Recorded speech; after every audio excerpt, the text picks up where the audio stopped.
what's up guys, Benny here and welcome to my best setup for the M4A1 in Call of Duty Warzone. Now, the M4A1 has probably been one of the most consistent and most used guns in Warzone, and in my opinion is still one of the best guns in the entire game. It's got a great time to kill and is also so easy to use. Out of all the assault rifles in Warzone, the M4 actually has the fastest potential time to kill out of all of the other super popular guns like the Kilo, Grau, and M13. Plus, there's loads of cool blueprints that you can get for it, like the new Tombstone variant, which fires green, white, and red tracer rounds, which I'm using in my gameplay. But in this video, I'm going to give you everything that you need to know about the M4A1, along with best setups for you to use so that you can get the most out of it, the best loadout, and some top tips for the gun to make you as good with it as possible. Though 70% of you watching this right now are not subscribed to the channel, so subscribe and you'll become better at Warzone, I promise. First of all, the M4A1, as you'll probably know, is a fully automatic assault rifle. It's got the 5.56 ammo weapon damage profile, which means you'll deal 28 damage to a player to the chest and then 42 to the head. It's important to know that an enemy has 100 base health, then 50 extra for every plate, for a maximum of 250 HP. Now, the M4 as an assault rifle deals a fair amount of damage per bullet, and with the build that I'll show you in this video is very consistent at landing shots at medium range, which when you combine that with the gun's fire rate, which sits at 833 rounds per minute, you can do 389 damage per second if you just land body shots, and then 583 if you land your headshots. This leads to a time to kill on a fully armored opponent from anywhere between 576 milliseconds to 360 milliseconds. To put that into perspective, the Kilo, which is what the majority of pros are using right now, can only take someone down in 385 milliseconds if you land all headshots. So you've got a competitive advantage if you can learn to control the M4's recoil. Now, the M4A1 doesn't have the worst recoil in the world, with it kicking upwards and then slightly to the right. So if you get into the habit of pulling back gently on your thumbstick whilst firing, it'll almost sit completely dead center. Also, because of that slight kick to the right, try and start your shots across the body of your opponent with the M4. That means the recoil will drag your shots back onto the opponent rather than missing. It's a small detail, but will help you win some extra gunfights that you might have otherwise lost. Personally, for me, the M4 will always be one of my go-to weapons in Call of Duty Warzone. Not only can it hold its own within the game's meta, it's also a lot of fun to use, especially when you pair it with an MP5, which is one of my go-to loadouts. But speaking of loadouts, now for me, this is probably one of the best loadouts in the entire game that you definitely want to be using. On the M4 itself, if you've got a weapon variant that you want to be using, make sure you select it from the armory. I don't know why I tend to just use weapons that have tracer rounds on it. It's probably a bad thing because it makes you easier to spot, but I just think it looks cool. I'm currently using the Tombstone variant, which is from the Mort pack. It's got Mort tracer, so it's like red, white, and green, which is really cool. But you go to the gunsmith after that, clear all the attachments off it because you don't need anything else. On the muzzle, you want to have that monolithic suppressor, and I know what you're saying in the comments already. The monolithic suppressor, surprise, surprise, but yes, it goes on the M4. It just has to. Then for the barrel, there was a big debate between the Grenadier and the Corvus for a long time, but the Grenadier has just come out on top. That recoil control is very important to this build at making the M4 the best that it possibly can be. On the underbarrel, you want to use the Commando foregrip. Now, the reason for that, you saw it in the gameplay a little earlier, you want that fast aim down sight time so you can really snap onto opponents and take them down quickly and not get caught out. Then you want to go to your ammo and use the 60 round mag. Personally, I would always use the 60 and not the 50. There's apparently a small mobility advantage with the 50, but the 60 is where it's at. Then you want to go to optics. Now, for me, there are three choices when using the M4. You've got the Corp Hollow Sight, where if you can, you want to go ahead and put that blue dot on it. That's what I personally use. Then, if you don't want to use the Corp Combat, you've also got the Mini Reflex, which is a great It's a great sight. It's what I was using until recently. Would definitely recommend it as well. Super clean, super easy to land your shots. And then you also have the VLK. All three really viable scopes.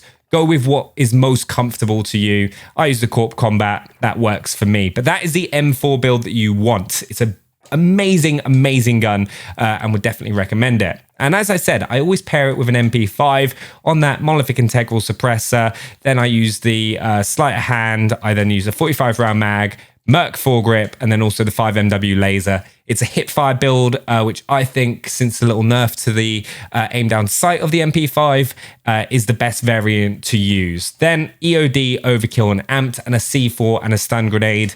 You can change that for the heartbeat sensor if you want, but that is the loadout that you want to go ahead and be using. But now for some tips. Now, the first tip I want to give for using the M4A1 is one that I've been really focusing on adding to my own game in Warzone, which honestly is starting to make a really big difference because it stops me getting caught out with my pants down, which can happen so easily in Warzone when you overextend yourself and constantly try to push enemies and force the kills.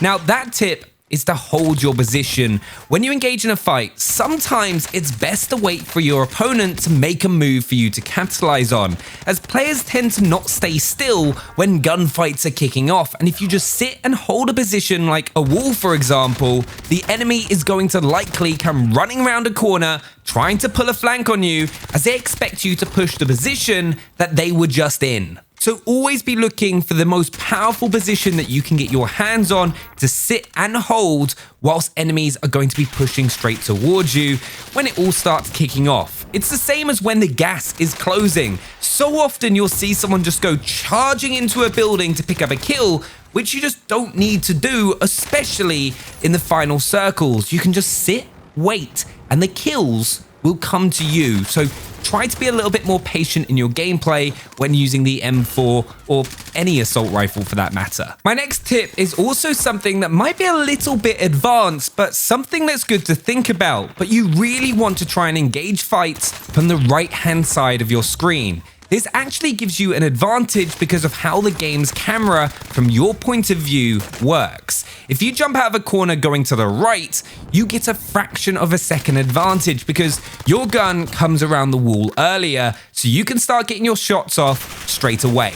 This also means you'll be able to start firing before the enemy sees you clearly and is able to react. But abusing camera angles is always something that's been a much bigger thing in third-person shooter games like Gears of War and PUBG, but it's still something that you can take advantage of in Call of Duty Warzone. So please try and do it when you can. If you've got a choice of jumping out from behind a tree from the left or the right, for example, always go for the right in a 50-50 scenario and you'll win more gunfights. This next tip is one I find myself saying a lot for assault rifle players because it really will improve your game when using an assault rifle like an M4A1. You need to be making sure that you're jump shotting and drop shotting in gunfights. If you're not, you're never going to be fulfilling your maximum potential within Warzone. It's two of the biggest types of in-gunfight movement that will give you the biggest advantage. It's the same as sliding into a gunfight, but like I mentioned about taking advantage of the in-game cameras, drop shotting and jump shotting does the exact same thing. It'll, one, make your character model far less predictable and harder to hit. Because first of all, your character will be doing unusual types of movements that your opponent won't be taking into account straight away. And it's making your opponent make more decisions. Remember, in any first-person shooter or battle royale, the more decisions that you force your opponent to make, the more likely they're going to make a mistake and give you an opportunity for an easy kill. So for the last time, make sure that you practice using jump shots and drop shots at all times. There isn't really ever a single 1v1 gunfight where you shouldn't be doing either one. Also, another big thing that you can take advantage of in Warzone is mounting. This will give you some of the easiest kills possible because if a player hasn't seen you and you mount and then shoot, it's nearly impossible for you to miss with the M4, and you'll drop an enemy so quickly they won't even get the time to react. When I can, I'll always try to mount as an opener for every gunfight, because though you lose mobility, you gain that stupidly high level of accuracy, so you can deal a ridiculous amount of damage in a very short period of time. Also, one of the worst things that can happen to you as an assault rifle player when using the M4A1 is getting caught sprinting. Assault rifles traditionally have terrible sprint to fire times compared to an SMG, for example, and it sort of feeds back into my first tip for the M4 with waiting for your opponent. What you want to be doing is push to a corner, for example, with your tactical sprint, then when you get to that corner, peek out of it, out of sprint. This will allow you to start shooting in the fastest possible time and will also allow you to be far more likely to pick up the kill and catch another player mid-sprint. And a small final tip, make sure that you're using the map environment to your advantage. It's your job when using an assault rifle to control the engagement and keep enemies at an arm's length. So you and your team have the upper hand. So always look at where you can get you and your team the biggest map advantage from. It's your job as the M4 player. And there we have it, some tips for you to get the most out of the M4A1 and also the best class setup and loadout for the weapon. So make sure to let me know what you think down in the comments below. Smash the like button and click on one of the videos on screen for more Warzone content, and I'll see you there.